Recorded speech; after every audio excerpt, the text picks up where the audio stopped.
I am by birth a Genoese, and my family is one of the most distinguished of that republic. My ancestors had been for many years councillors and syndics, and my father had filled several public situations with honour and reputation. He was respected by all who knew him for his integrity and indefatigable attention to public business. He passed his younger days perpetually occupied by the affairs of his country. A variety of circumstances had prevented his marrying early, nor was it until the decline of life that he became a husband and the father of a family. As the circumstances of his marriage illustrate his character, I cannot refrain from relating them. One of his most intimate friends was a merchant who, from a flourishing state, fell, through numerous mischances, into poverty.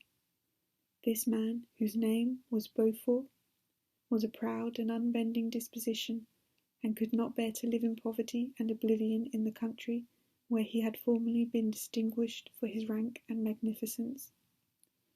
Having paid his debts, therefore, in the most honourable manner, he retreated with his daughter to the town of Lausanne, where he lived unknown and in wretchedness. My father loved Beaufort with the truest friendship, and was deeply grieved by his retreat in these unfortunate circumstances. He bitterly deplored the false pride which led his friend to a conduct so little worthy of the affection that united them. He lost no time in endeavouring to seek him out, with the hope of persuading him to begin the world again through his credit and assistance. Beaufort had taken effectual measures to conceal himself, and it was 10 months before my father discovered his abode. Overjoyed at this discovery, he hastened to the house, which was situated in a mean street near the Ruse. But when he entered, misery and despair alone welcomed him. Beaufort had saved but a very little sum of money from the wreck of his fortunes, but it was sufficient to provide him with sustenance for some months, and in the meantime he hoped to produce some respectable employment in the merchant house. The interval was, consequently, spent in inaction. His grief only became more deep and rankling when he had leisure for reflection, and at length it took so fast hold of his mind that at the end of 3 months he lay on a bed of sickness, incapable of exertion. His daughter attended him with the greatest tenderness, but she saw with despair that their little fund was rapidly decreasing, and that there was no other prospect of support. But Caroline Beaufort possessed a mind of an uncommon mould, and her courage rose to support her in her adversity. She procured plain work, she plaited straw, and by various means contrived to earn a pittance, scarcely sufficient to support life. Several months passed in this manner. Her father grew worse, her time more entirely occupied in attending him. Her means of subsistence decreased, and in the 10th month her father died in her arms, leaving her an orphan and a beggar. This last blow overcame her, and she knelt by Beaufort's coffin, weeping bitterly, when my father entered the chamber. He came like a protecting spirit to the poor girl, who committed herself to his care, and after the interment of his friend, he conducted her to Geneva and placed her under the protection of a relation. 2 years after this event, Caroline became his wife. There was a considerable difference between the ages of my parents, but this circumstance seemed to unite them only closer in bonds of devoted affection. There was a sense of justice in my father's upright mind, which rendered it necessary that he should approve highly to love strongly. Perhaps during former years he had suffered from the late discovered unworthiness of one beloved, and so was disposed to set a greater value on tried worth. There was a show of gratitude and worship in his attachment to my mother, differing wholly from the doting fondness of age, for it was inspired by reverence for her virtues and a desire to be the means of, in some degree, recompensing her for the sorrows she had endured, but which gave inexpressible grace to his behaviour to her. Everything was made to yield to her wishes and her convenience. He strove to shelter her, as a fair exotic is sheltered by the gardener, and from every rougher wind, and to surround her with all that could tend to excite pleasurable emotion in her soft and benevolent mind. The health, and even the tranquillity of her hitherto constant spirit, had been shaken by what she had gone through.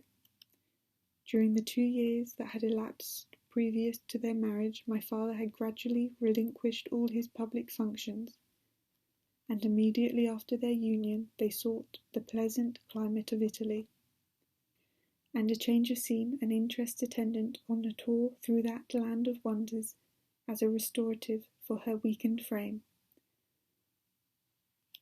From Italy they visited Germany and France.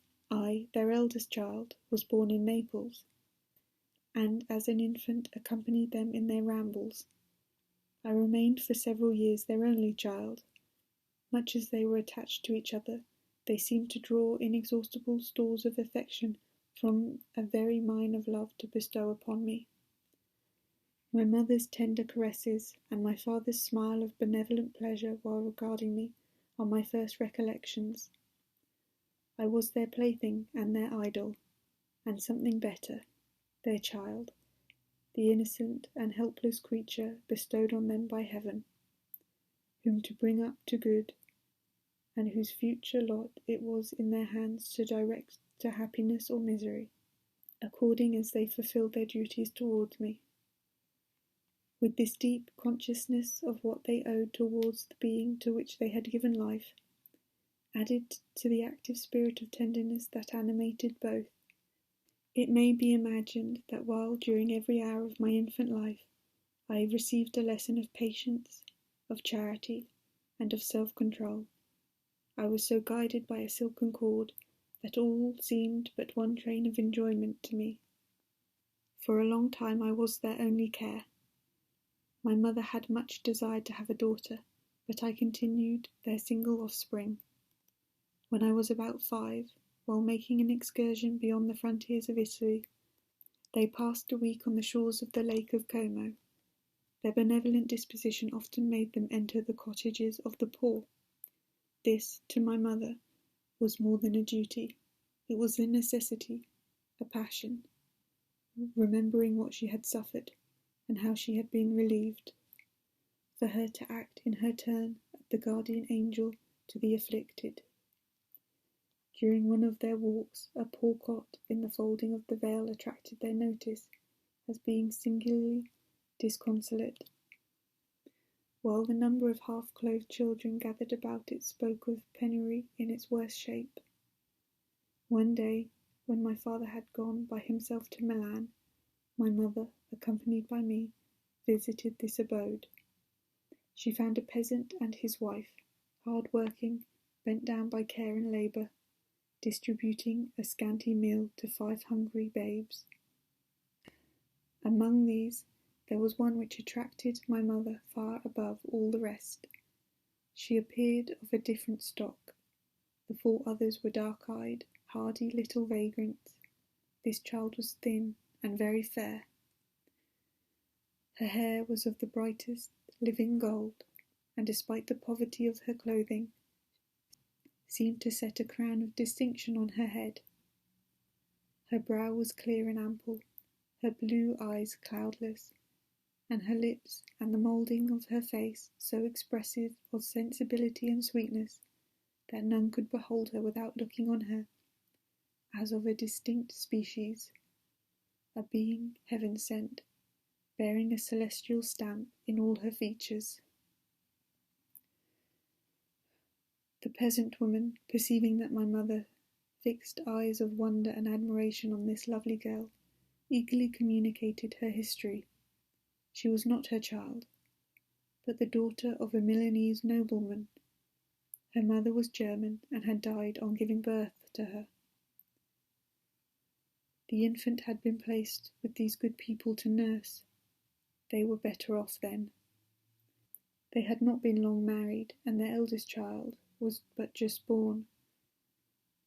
The father of this charge was one of those Italian nursed in the memory of the antique glory of Italy, one among the Schiavri Ognor Frementi, who exerted himself to obtain the liberty of his country.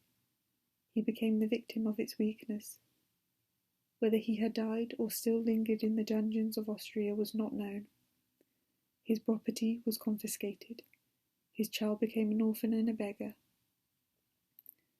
She continued with her foster parents and bloomed in their rude abode, fairer than a garden rose among the dark-leaved brambles. When my father returned from Milan, he found, playing with me in the hall of our villa, a child fairer than a pictured cherub, a creature who seemed to shed radiance from her looks, and whose form and motions were lighter than the chamois of the hills. The apparition was soon explained. With his permission, my mother prevailed on her rustic guardians to yield their charge to her. They were fond of the sweet orphan. Her presence had seemed a blessing to them, but it would be unfair to her to keep her in poverty and want when Providence afforded her such powerful protection. They consulted their village priest, and the result was that Elizabeth Lavenza became the inmate of my parents' house, my more-than-sister, the beautiful and adored companion of all my occupations and pleasures. Everyone loved Elizabeth. The passionate and almost reverential attachment with which all regarded her became, while I shared it, my pride and my delight. On the evening previous to her being brought to my house, my mother said, playfully, "I have a pretty present for my Victor. Tomorrow he shall have it." And when, on the morrow, she presented Elizabeth to me as her promised gift, I, with childish seriousness, interpreted her words literally, and looked upon Elizabeth as mine to protect, love, and cherish. All praises bestowed on her I received as made to a possession of my own. We called each other familiarly by the name of cousin. No word, no expression could body forth the kind of relation in which she stood to me, my more than sister, since till death she was to be mine only.